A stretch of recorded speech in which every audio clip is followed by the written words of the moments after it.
Greetings, diners, and a welcome to a special edition of the Collapse Morning Wake Up Call and the Cooking Zone combined into one broadcast. Okay? I have not been producing a lot of material lately because, well, for any number of reasons, which I'll go into on my blogs or whatever. But for today, we have a lot of shit going down out there in the world of collapse. Anybody who's following the impeachment procedures knows that life is getting pretty wild out there, okay? So, and then there's Brexit, and then there's the California wildfires, and then the possibility of near-term human extinction, and whatever, okay? The collapse topics are endless. But it's Sunday morning, and my tradition has been to have a Sunday morning brunch article or video or both every Sunday. But the last couple of Sundays, well, I haven't managed to produce one. But today, I'm doing it, okay? And what do when the world is crashing down around you and it's Sunday and you want to eat something or drink something? Well, if you're me, if you're a dedicated collapse professional, then you want to have exactly the right breakfast, okay, to start the day and to peruse the world of collapse. So what's the right breakfast, okay? That's a tough question. Bacon and eggs? Omelet? Pancakes? No. No. None of those will do when we have such tremendous shit going down. So, what I'm going to do this morning is give you my recipe, or one of my recipes, because I have a few, and, you know, it's nice to change up occasionally. My recipe for a loaded Bloody Mary. So let's get started. All right? All right. First thing we need is a glass with ice, okay? You got to have the ice in there first. You want a nice shaped glass, you know, you want it to look nice, right, when it's done. And you don't want to put too much ice in, but you don't want too little either. And you want the ice in first before everything else goes in, all right? So what's the next ingredient that needs to go in? Well, what we need to put in next, and where the hell is it? Oh, geez, I got to go get in the fridge. Next ingredient is probably the most important one, the vodka. Okay? And the choice of vodka is very important because, you know, a lot of people will go to a restaurant and they will order the Bloody Mary with some really expensive vodka like Stoli or Absolute or, you know, Tito's or something like that. Okay? But no. In a Bloody Mary, you want the cheapest fucking vodka that you can buy. All right? And this, Barton's, comes in at around, up here in Alaska, I don't know what it comes down there, at around $19 per half-gallon bottle, something like that. And if you buy 6 of them at a time, as I do, and stock up, then you get a 10% discount. So that's almost $2 off. Now, how much you put in? Well, this is up to you. Okay? And that's probably 2 ounces, maybe, give or take. Put a little more.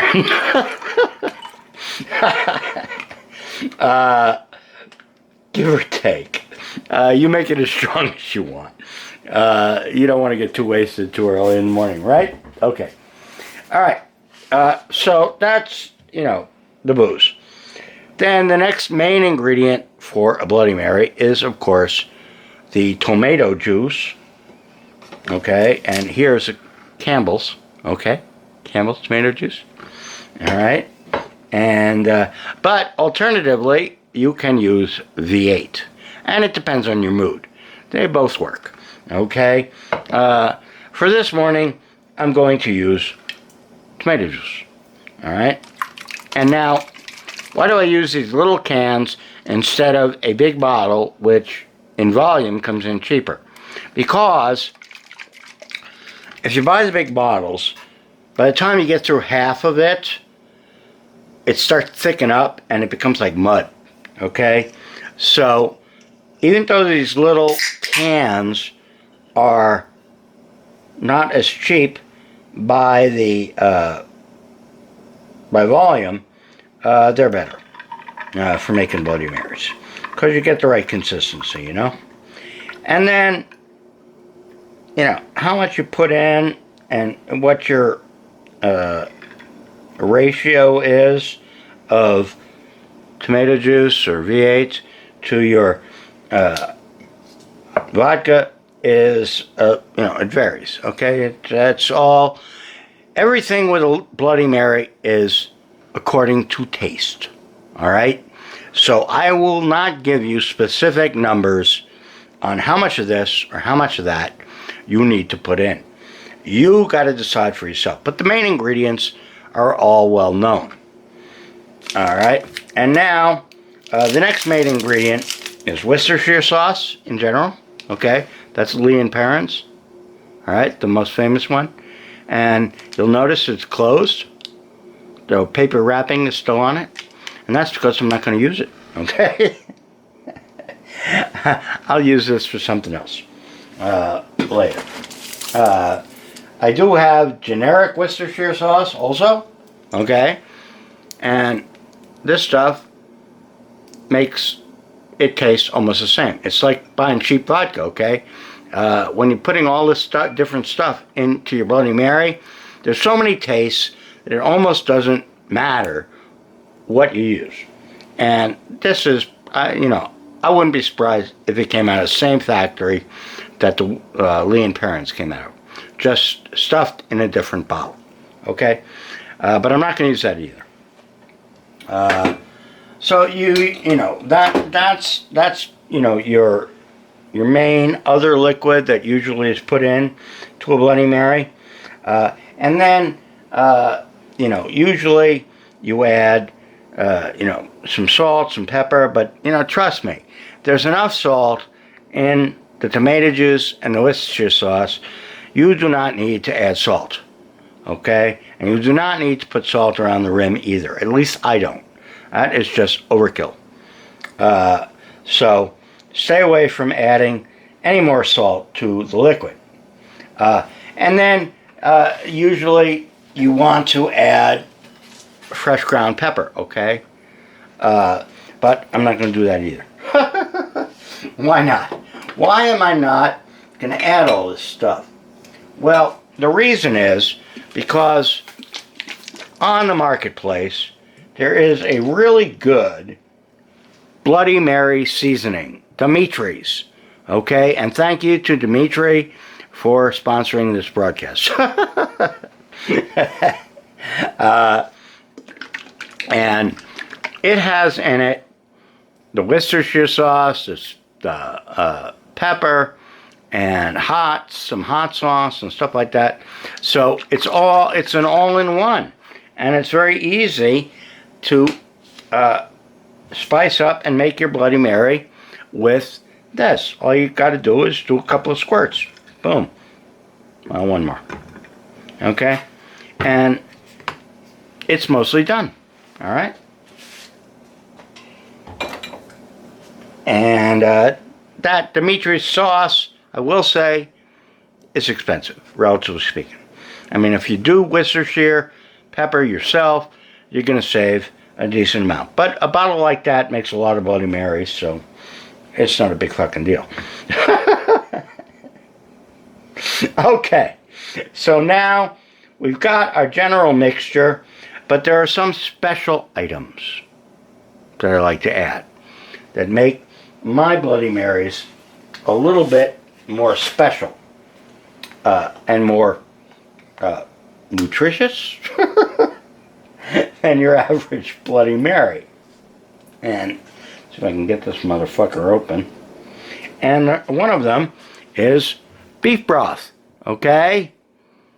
Now that's healthy stuff, protein and whatnot, and great flavor.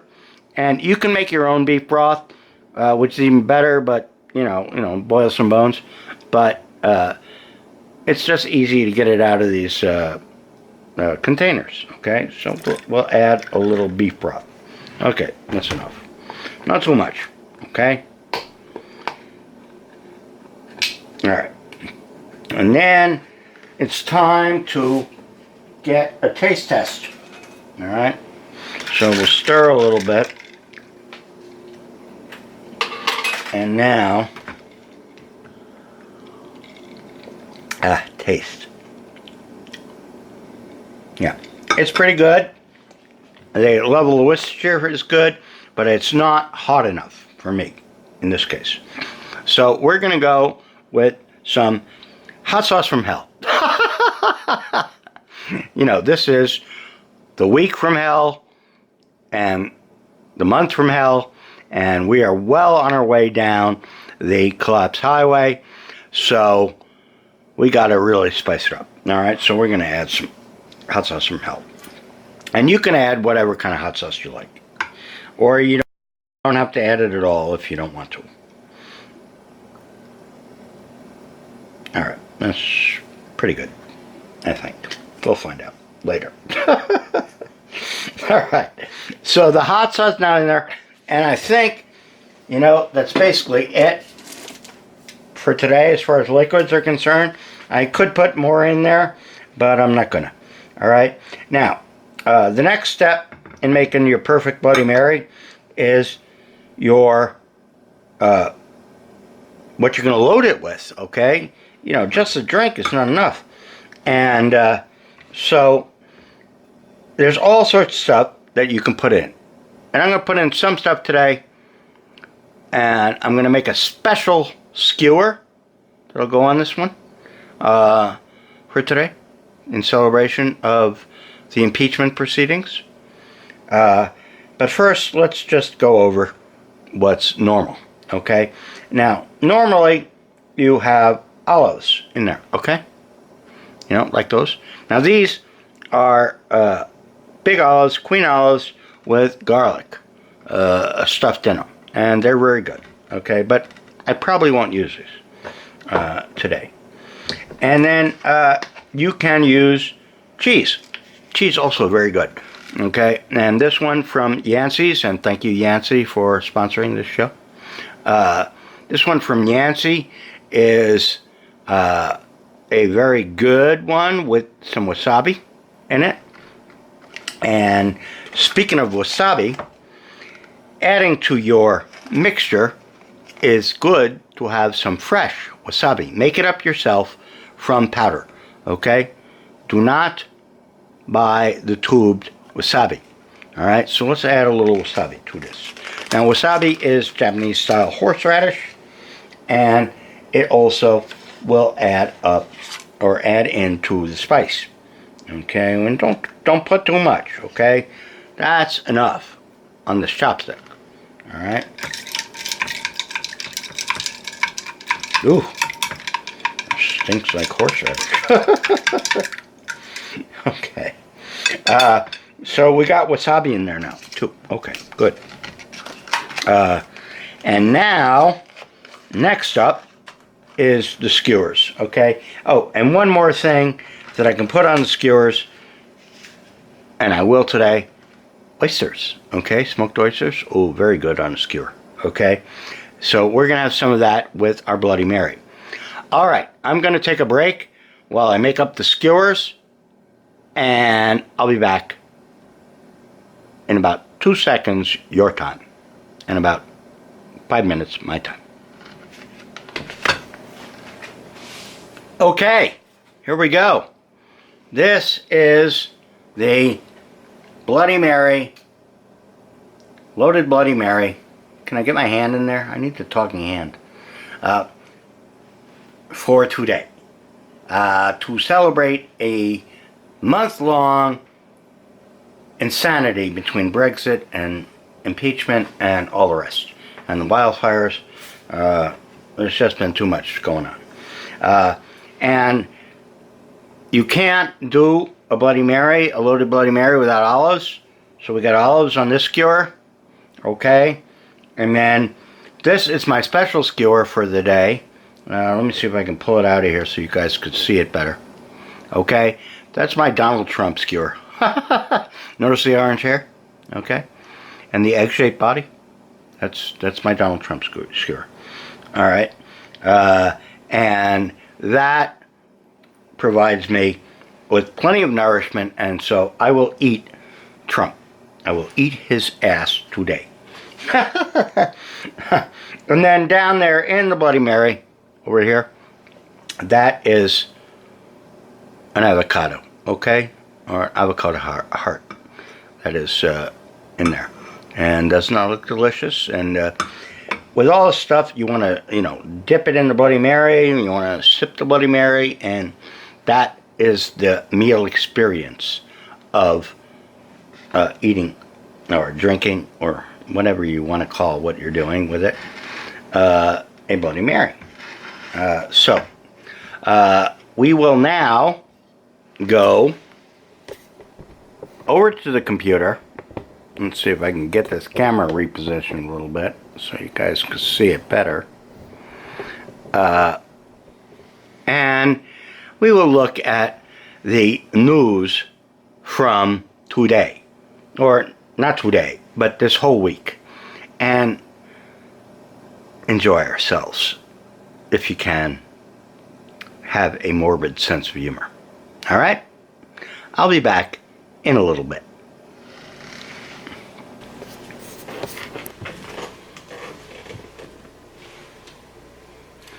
Okay, we're back.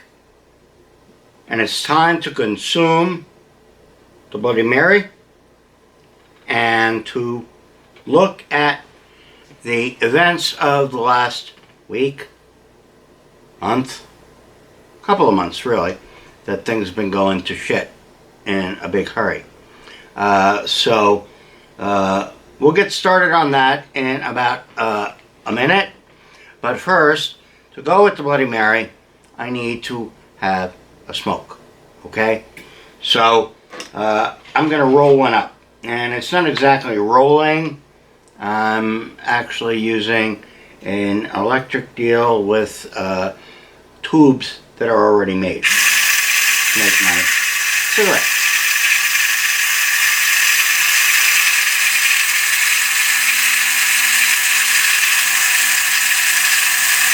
Boom. See? Isn't that cool? Okay? I just made a smoke. Alright?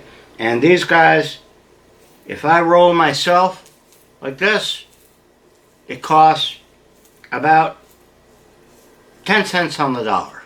Okay? Compared to what you pay for a manufactured cigarette, previously manufactured cigarette. And so it's been a great savings to me. We call them rollies here in the low-class community that I live. And but you don't roll them, okay? You make them out of the tubes are sold. Buy about 200 tubes for $2, and then you buy pipe tobacco, and boom, you got it. Now this particular brand of tubes I'm not buying again because they're slightly too big for, oops, there we go, for my cigarette holder. Okay, and this is my homage to my Gonzo mentor, Dr. Hunter S. Thompson, who used one of these things. Let me see if I can get this in there. There we go. And there you see. Is that nice or what?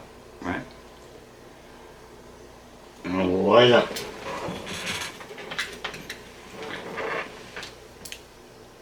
And now this is a modern invention. It's a plasma lighter.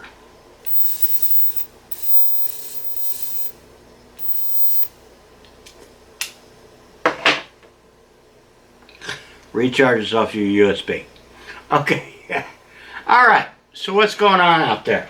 Well, we got the diner up here. Okay. And the shit that's been going down has been beyond fucking belief in the last couple of weeks. And we had two hearings, one on Wednesday and then another one on Friday. First with two, what they call career civil servants. And this, kind of gives us an aura of respectability as opposed to politicians, you see. And these guys are at odds with Trumpovetsky, our current POTUS. And the argument here is whether we should be supplying arms to the Ukrainians, whether Trump is working with or against American policy, and whether all this is impeachable, okay? Because he's running back channels of diplomacy with his personal lawyer, Rudolph Giuliani, and he is doing all sorts of stuff, constant tweets that basically shoot himself in the foot, that are basically impeachable offenses. He's really been trying to bribe the Ukrainian government, such as it is, to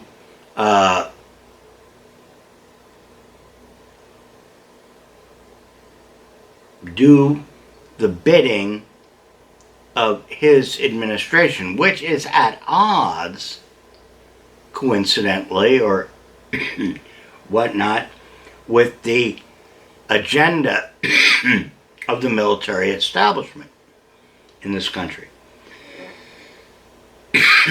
Best represented in this case by two fellows on Wednesday, Bill Taylor and George Kent, a couple of career diplomats who come out of West Point and a family history of people who bought into and continue to buy into the Kissinger-Brzezinski type doctrine of a bipolar or tripolar world where we are at odds and at war with the Russians and the Chinese, and we have to exert our influence, and what that means is to supply military aid to anybody that is against the Russians or the Chinese, right? And that goes back to Vietnam and so forth. And much further back than that, Korea, etc. It's all stuff that comes out of World War II and before that, World War I. But I'm not going to go into the deep history here. So, what do we got going on? Who is in the right here? Who is valid? Well, Trump is a politician who is trying to further his own ends. And he is not supporting Ukraine because of any great belief in democracy or anything like that, and all the stuff that's being said, or not against them for that. Well, oh geez, it gets complicated. That's the line that the guys like George Kent and Taylor try to put forth, that this is all about democracy and we're trying to save the Ukrainians from the Russians. But the parts of Ukraine that are in contest here, which is Donbass region and Lugansk, those are ethnic Russian areas. And those people are trying to separate from the Ukraine because they are afraid. Okay, they're afraid of dying. They're the kind of people that are running Ukraine now are the same kind of people that ran it when the Nazis overran that territory. And so the issue here is, you got Putin on one side, you got the fascists on the other side.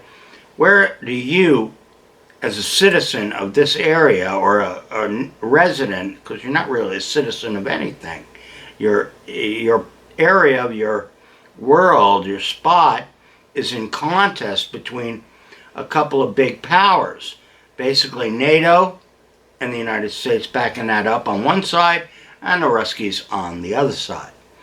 And so the people in Donbass, they're stuck in the middle. And what do? Okay, how do they resolve this problem? And it's an extremely difficult issue. And it impacts on our own situation here because this is all related to what's going on with Trump and the impeachment, because it's all about what Trump was trying to do in Ukraine, who he was trying to support, versus who the military-industrial complex is trying to support. These two are at odds. They're two corrupt entities that are in conflict. And that's what we're seeing play out here. And, who do you side up with? Because Trump is obviously incompetent, corrupt, narcissistic, megalomaniac, misogynistic. You can go through the DSM-5 and find probably 100 problems that this guy has. And we're stuck with him right now as POTUS. So you want to get rid of him. But to get rid of him, do you support guys like George Kent? No, you can't. Those guys are fascists. Bill Taylor was one of the guys in Vietnam who was out there killing Vietnamese citizens, people in little villages, and supplying them with the weapons to kill each other, essentially, because you had two sides there that were fighting each other for control. One that wanted to be United States aligned, the other one wanted to be China aligned, and so forth. And he's no saint. He's more erudite, he's better educated, he's smarter than Trump is, but he's still a fucking asshole. All right? And so is George Kent. So it's really difficult to support these guys and support what they're doing in terms of the impeachment proceeding. The impeachment is a good idea itself. But the whole thing is such a mess of politics that go back so far and are so complicated that, nobody can understand it. I can't even understand it. And I know my history. Okay? So I need to take a drink. Alright? Now unfortunately, my sushi roll did not hold up too well. Donald Trump's head. But it's still edible. Mm. And now we'll go for his fat ass body. Huh. Little good egg protein. Mm. Oh, perfect egg. You guys should watch one of my videos on how to boil a perfect egg. Mm. Put it over here. So, I don't know how all this shit's gonna work itself out. I don't know how it's gonna play with the public. I don't know if there's any winners here. I can tell you one thing, you and me, the public at large, we're not gonna be winners. We're bound to lose no matter what. But where do we lose worse? What's the worst alternative here? And what's the best alternative that's plausible? I can't even answer that fucking question. I don't know. I do know that it's hilarious. I mean, watching this shit on TV or on my computer, I mean, I can't fucking believe it. It's better than any comedy sketch that SNL ever did. It's reality TV that is global, powerful, important, and full of clowns and jokers that are the cast. That's our congressman, that's our president, that's Vladimir Putin, it's everybody. They're all idiots. They're destroying the world. And then add in the billionaires, Bezos and Gates and all the rest of those guys. Man, we are fucked. Fucked. So bad that I can't believe it. I'm just glad I'm going to die soon. Alright. I can't go in anymore. I gotta drink my Bloody Mary. That's all the doom. This time, until next time, here on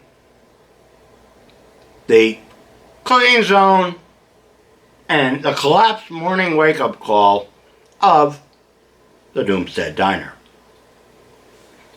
Hasta la collapse of civilization. Oh, industrial civilization. We might still have some kind of civilization after. Alright. Later.